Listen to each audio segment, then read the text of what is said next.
Hello friends, welcome to SSC wizards. मेरा नाम दिलीप कुमार है। Friends, most of the students का यही क्वेश्चन होता है कि साइंस कहाँ से पढ़ें, हम साइंस को कैसे कवर करें। तो फ्रेंड्स, अगर अभी हम अपना टाइम देखें जो एसएससी सीएचएसएल प्री या सीजीएल प्री के लिए बचा हुआ है, तो उसमें हम डिटेल साइंस जो है कवर नहीं कर पाएंगे। तो उसके लिए भी कुछ इंपॉर्टेंट टॉपिक्स हैं। अगर हम वो कवर कर लें तो एसएससी में अच्छा स्कोर कर सकते हैं, क्योंकि टीसीएस का जब से पैटर्न आया है तो डिटेल में इतना पूछता नहीं है। जो भी ऊपर से इफेक्ट्स होते हैं, डिस्कवरीज वगैरह, जो भी इन्वेंशंस वगैरह हैं, बेसिकली उनसे क्वेश्चन पूछे जाते हैं, या फिर बेसिक कोई चैप्टर की स्टार्टिंग के जो टॉपिक्स हैं या फिर एप्लीकेशंस हैं, उनसे क्वेश्चन पूछे जाते हैं। फ्रेंड्स, ये क्वेश्चंस की सीरीज 15-15 क्वेश्चन की सीरीज हमने स्टार्ट की है साइंस की। तो आप ये सीरीज देख सकते हैं, आपके लिए बेनिफिशियल होगी। इसमें जो भी क्वेश्चंस हैं उनका डिटेल एक्सप्लेनेशन आपको बताया जाएगा, और ऑप्शंस में भी जो चीजें होंगी उनको भी आपको डिटेल में बताया जाएगा। चलिए फ्रेंड्स, स्टार्ट करते हैं। फ्रेंड्स, फर्स्ट क्वेश्चन देखें तो फर्स्ट क्वेश्चन है 1 kilowatt hour is equals to. तो सबसे पहले फ्रेंड्स इसकी डिनोशन देख लेते हैं, हम इसको कैसे डिनोट करते हैं। इसको हम डिनोट करते हैं 1 kWh से। इसकी अगर बात करें फ्रेंड्स जूल में, तो इसकी वैल्यू होती है 36,000,000 ये वैल्यू होती है इसकी जूल में। 1 kWh is equals to 36 lakh joules के बराबर होता है। फ्रेंड्स, अगर इसको हमें मेगा में कन्वर्ट करना हो तो 10⁻6 से हम डिवाइड करते हैं, तो इसकी वैल्यू आएगी 3.6 मेगा जूल्स। तो इसका करेक्ट आंसर हो जाएगा हमारे पास ऑप्शन ए। नेक्स्ट क्वेश्चन है curie is the unit of. तो क्यूरी की बात करें तो ये एक साइंटिस्ट का सरनेम था जिन्होंने रेडियो एक्टिविटी की डिस्कवरी की थी, और ये आपको इन्वेंशंस में भी दिखाई दे जाएगा। तो आप इनके सरनेम से ही पता लगा सकते हैं कि रेडियो एक्टिविटी इन्होंने डिस्कवर की थी, और तो रेडियो एक्टिविटी इसका आंसर होगा। Option 1 is correct answer. Question number third, the source of the sun's energy is the process of. तो ये कहना चाह रहा है कि सूरज से जो हमें एनर्जी मिलती है उसकी एनर्जी का प्रोसेस क्या होता है। एक न्यूक्लियर फिजन होता है और एक न्यूक्लियर फ्यूजन होता है। तो जो फ्यूजन होता है, न्यूक्लियर फ्यूजन की अगर हम बात करें, तो फ्यूजन में क्या होता है फ्रेंड्स, दो पार्टिकल्स मिलकर एक पार्टिकल फॉर्म करते हैं और एनर्जी रिलीज होती है। ये होता है न्यूक्लियर फ्यूजन। और फिजन की बात करें तो फ्रेंड्स इसमें दो पार्टिकल, मतलब एक पार्टिकल डिवाइड हो जाता है दो पार्टिकल्स में, और एनर्जी उसमें भी रिलीज होती है। तो ये दो अलग अलग प्रोसीजर हैं। अगर हम सन की एनर्जी की बात करें तो ये न्यूक्लियर फ्यूजन पर डिपेंड करती है, क्योंकि अगर सन में हम देखेंगे, सन का कंपोजिशन देखेंगे, तो दो हाइड्रोजन के एटम्स मिलकर एक हीलियम का एटम क्रिएट करते हैं जिसमें एनर्जी रिलीज होती है। तो ये हो गया न्यूक्लियर फ्यूजन, दो पार्टिकल मिलकर एक पार्टिकल फॉर्म कर दिया। फिजन की बात करें तो एक पार्टिकल दो में डिवाइड हो जाएगा, दो पार्ट्स में डिवाइड हो जाएगा, तो उसमें भी एनर्जी रिलीज होती है। और तो ये न्यूक्लियर फिजन की बात करें तो ये फ्रेंड्स न्यूक्लियर जो बॉम्ब होते हैं, एटम बम जो होते हैं, वो इस प्रिंसिपल पर काम करते हैं, न्यूक्लियर फिजन पर। तो अगर अब सन से एनर्जी की बात की हुई, न्यूक्लियर फ्यूजन आंसर होगा, जो है ऑप्शन नंबर थर्ड। तो option number third is the correct answer. Question number four, the shape of our milky way galaxy is. जिस गैलेक्सी में हम रहते हैं, दुग्ध मेखला गैलेक्सी उसको हिंदी में बोलते हैं, उसकी शेप कैसी है। तो हमारी मिल्की वे गैलेक्सी है, उसकी शेप होती है स्पाइरल। नेक्स्ट क्वेश्चन है the different colours of different stars are due to the variation of. जैसे पूछा है, तो जो डिफरेंट स्टार्स होते हैं उनका डिफरेंट कलर किस वजह से होता है। फ्रेंड्स, नॉर्मल सा एक फैक्ट है, आप नोट कर सकते हैं कि कोई भी स्टार है उसका colour, colour of stars is depend upon their temperature. Basic सा फैक्ट है, तो ये आप नोट कर सकते हैं। जो हमारे सन का कलर हमें दिखाई देता है वो भी उसके टेम्परेचर की वजह से दिखाई देता है। इसका अगर ऑप्शन देखें तो option number third is the correct answer. Question number six, the instrument that measures and records the relative humidity of air is. इसमें ये कहना चाह रहा है कि कौन से इंस्ट्रूमेंट से हम ह्यूमिडिटी मेजर करते हैं, मतलब ये आर्द्रता होता है शायद हिंदी में, ह्यूमिडिटी का मतलब। तो ये इंस्ट्रूमेंट्स का क्वेश्चन है फ्रेंड्स, तो इसके लिए आपको इंस्ट्रूमेंट्स की एक लिस्ट याद करनी पड़ेगी, तो उससे आपको ये सब पता लग जाएगा। तो ऑप्शंस बता देते हैं आपको। फर्स्ट है हाइड्रोमीटर। हाइड्रोमीटर होता है जो पानी की वेलोसिटी वगैरह चेक करने के लिए यूज होता है। हाइग्रोमीटर पानी की ह्यूमिडिटी चेक करने के लिए यूज होता है। लेक्टोमीटर, तो लेक्टोमीटर की अगर बात करें फ्रेंड्स, तो जहां पर भी आपसे दूध से रिलेटेड या मिल्क से रिलेटेड कोई भी क्वेश्चन पूछा जाएगा, तो उसका आप आंख बंद करके आंसर लेक्टोमीटर मार्क कर सकते हैं। या फिर लेक्टो, आपको कोई एंजाइम वगैरह पूछा हो, लेक्टो आपको देखना है ऑप्शन में, जो जहां पे आपको लेक्टो मिलेगा आंसर आपको वो टिक कर देना है।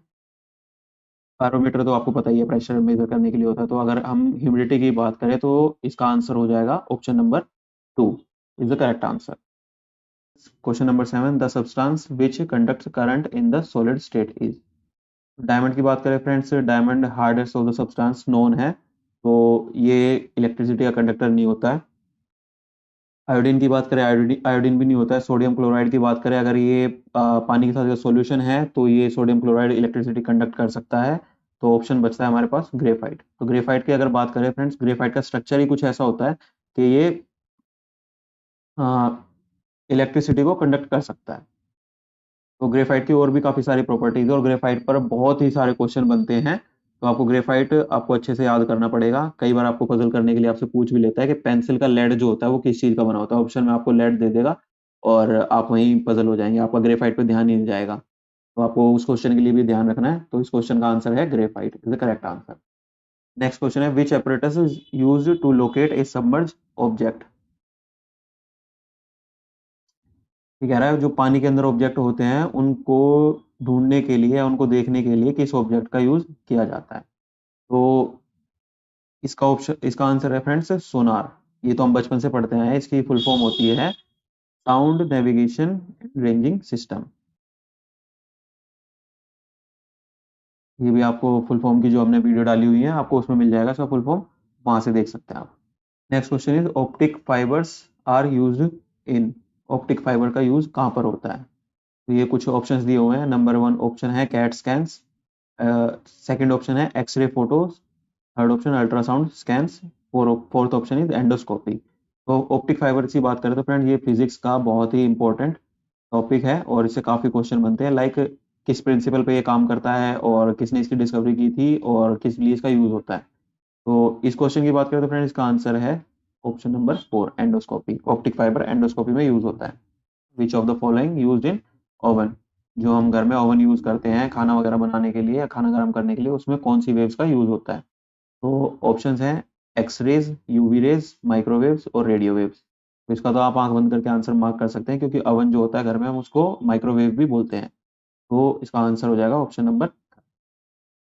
नेक्स्ट क्वेश्चन है, energy is continuously created in the sun due to. ये फ्रेंड्स वही क्वेश्चन आ गया और एसएससी ने भी बार बार ये क्वेश्चन पूछा हुआ है कि सन में जो एनर्जी है वो कैसे क्रिएट होती है। तो इसका आंसर हमने बताया था और डिटेल में आपको एक्सप्लेन भी किया था। तो इसका आंसर है option number 1 nuclear fusion. Next question, which of the following is the fundamental quantity.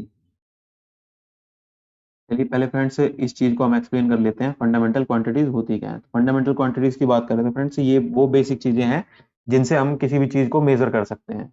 एक, अगर इन क्वांटिटीज की बात करें तो 7 हमारे पास फंडामेंटल क्वांटिटीज होती हैं और 2 डिराइव्ड क्वांटिटीज होती हैं। 7 क्वांटिटीज की अगर हम बात करें तो इसको आप एक ट्रिक से याद कर सकते हो, एल एम टेटला। इसको आप ऐसे याद कर सकते हो। और 2 जो डिराइव्ड क्वांटिटी होती हैं उनको भी आप याद कर सकते हो। एक होता है प्लेन एंगल और एक होता है सॉलिड एंगल। इसको भी याद करने के लिए आपको क्या देखना है कि इन दोनों की यूनिट होती है रेडियन और स्टेडियन। तो आपको याद करना है कि कंफ्यूज ना हो आप, तो इसका एस देख सकते हैं आप, सॉलिड एंगल में एस आया हुआ है ना, तो इसकी यूनिट ऐसे ही स्टार्ट होगी, मतलब स्टेडियन। और बाकी बचती है रेडियन, तो वो प्लेन एंगल की हो जाएगी। अब इसको एक्सप्लेन कर लेते हैं फ्रेंड्स। ये छोटा सा एक वर्ड बन गया एल एम टेटला। इसको अगर आप एक्सप्लेन करोगे तो ये 7 फंडामेंटल यूनिट्स आपके पास निकल कर आती हैं। एल से लेंथ, एम से मास, टी से टाइम, ई से इलेक्ट्रिसिटी, टी से टेम्परेचर, एल से ल्यूमिनस इंटेंसिटी, ए से अमाउंट ऑफ सब्सटेंस। ये है फ्रेंड्स। तो एक छोटा सा वर्ड आपको याद करना था, आपको सारी ये याद हो जाएंगी। और इसके लिए भी जो डिराइव्ड यूनिट थी उसके भी आपको ट्रिक बता दी हमने, आप वो भी देख सकते हैं। तो इसमें से हमें बताना है फंडामेंटल क्वांटिटी कौन सी है। तो इसमें से हमारे पास सिर्फ एक ही क्वांटिटी बचती है, टाइम, जो हमें इन चीजों में दिखाई दे रही है। तो option 2 is the correct answer. Next है friend question number 13, what is the minimum escape velocity of rocket to be launch into space. तो ये कहना चाह रहा है कि कोई भी रॉकेट या कोई भी सैटेलाइट अगर हमें स्पेस में लॉन्च करना है, स्पेस में भेजना है, तो हम उसके लिए कितनी वेलोसिटी उसकी रखनी पड़ेगी हमें। कोई भी ऑब्जेक्ट अगर हमें अर्थ की ग्रेविटी से एस्केप कराना है तो उसके लिए वेलोसिटी हमारी 11.2 किलोमीटर पर सेकंड होनी चाहिए, क्योंकि जब तक अर्थ की ग्रेविटी जो भी है उसको अपोज नहीं करेगा वो, तब तक उसकी ग्रेविटी से बाहर नहीं जा पाएगा।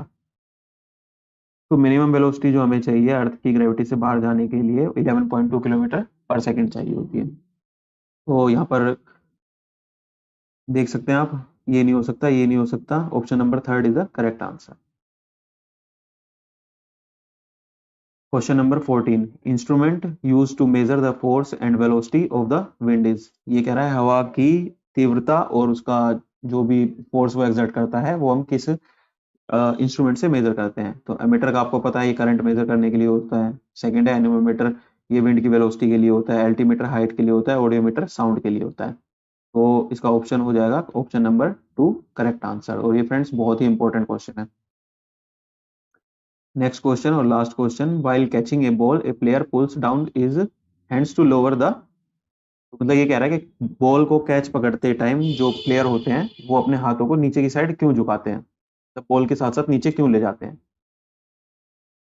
तो फ्रेंड्स इसका भी अगर हम बता दें कि कोई भी चीज आप देखेंगे जो मोशन में होती है तो वो अपने आप में मोमेंटम क्रिएट करके चलती है और मोमेंटम में ही होती है।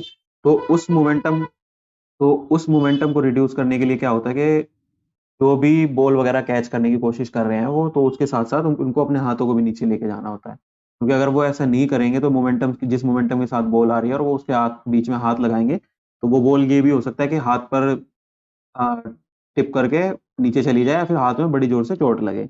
तो जो भी मोमेंटम को अपोज डिक्रीज करने के लिए वो उसमें हाथ अपना नीचे की साइड लेकर जाते हैं। तो option 2 is the correct answer.